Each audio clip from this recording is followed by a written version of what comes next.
Welcome back to my channel. तो आज है हमारा जैसलमेर में डे 2। तो आज हम जा रहे हैं मार्केट में। तो पहले हमने ये ब्रेकफास्ट किया और फिर हम निकल पड़े थे मार्केट में जाने के लिए, पर मार्केट तो पूरा पैक था। तो हम बैठ गए लंच करने के लिए। तो हम राजस्थान की धूप में बस मिट्टी की रोड और उसके बीच में एक गांव जिसका नाम सुनते ही ठंडक सी दौड़ जाती है, जिसका नाम है कुलथारा। तो हम निकल पड़े थे गांव में जाने के लिए। तो मेरी बहन और मेरे भाई दोनों का झगड़ा हुआ था। तो प्रिंस और पापा मम्मी तीनों के तीनों मना कर रहे थे क्योंकि उसको आइसक्रीम खाना था पहले। तो वो भाई साहब नहीं आए, तो मैं और हेली पापा के फ्रेंड की फैमिली के साथ ये गांव में एंट्री लेने के लिए निकल पड़े।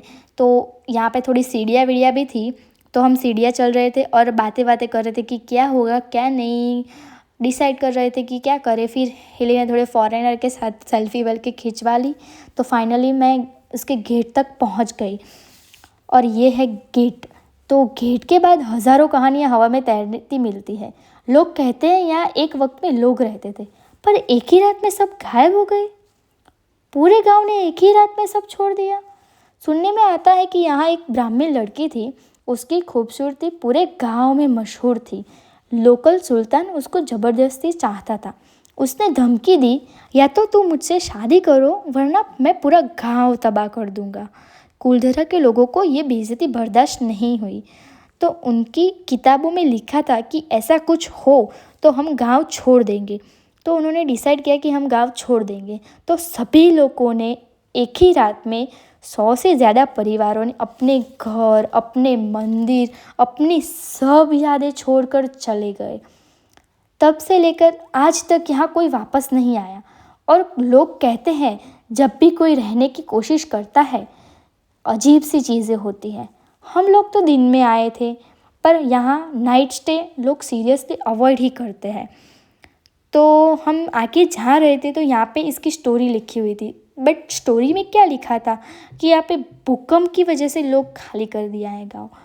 अब ये तो थी कुलधरा की कहानी, कितना सच कितना झूठ हमें कुछ नहीं पता और कोई जानता भी नहीं है, भगवान ही जानता है।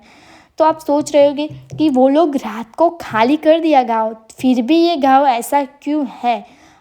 तो सुबह उठ के वो सुल्तान ने पूरा गांव तबाह तो कर ही दिया था, भले ही वो है या नहीं है। तो इसलिए इस गांव की हालत ऐसी थी और ब्राह्मण लोगों के श्राप की वजह से यहाँ पे कोई रह नहीं पाया। पर हमें पता नहीं मैं जो भी बोल रही हूँ वो सच है या झूठ, आई डोंट नो। तो ये पापा की फ्रेंड की लड़की बोल रही थी यहाँ पे एक सुरंग है।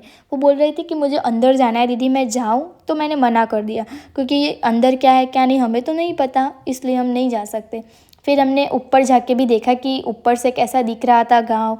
तो हमने ऊपर से भी देखा और यहाँ पे एक अच्छी सी वाइब थी, हिस्ट्री और मिस्ट्री भी थी। फिर हमने यहाँ से ऊपर से देखा तो गांव तो A few moments later. इन महाराज को मैं गाड़ी में गई तो इन महाराज ने बोला हाँ हाँ मेरे को भी देखना है दीदी। तो इनको लेके मैं वापस आ गई देखने के लिए, फिर से मेरे पैर की कटी करके। तो क्या करूँ अब, बड़ी बहन जो हूँ। तो वो स्टोरी पढ़नी थी इनको, तो मैंने स्टोरी पढ़ाई। उन्होंने पढ़ी नहीं, वो मस्ती कर रहे थे, आप देख रहे होंगे। बस नाटक किया और फिर थोड़ा बहुत देखा और फिर हम जा रहे थे कार में वापस। तो फिर ये देख के हम पहुंच गए हमारी होटल रूम में। तो वहाँ पे हम ये हाइटी वाइटी करके हमको जाना था शाम को डेज़र्ट सफारी के लिए। तो डेज़र्ट सफारी की वहाँ पे हमने बाइक वाइक चलाई। फिर जो हमारी जीप थी वो भैया नहीं आए थे, तो इन बच्चों ने मिट्टी में गंदा गंदा करके इतना परेशान कर दिया, माटी इतनी उड़ाई सब पे। तो आपको नेक्स्ट हम कहाँ जाए सजेस्ट करना। Bye bye.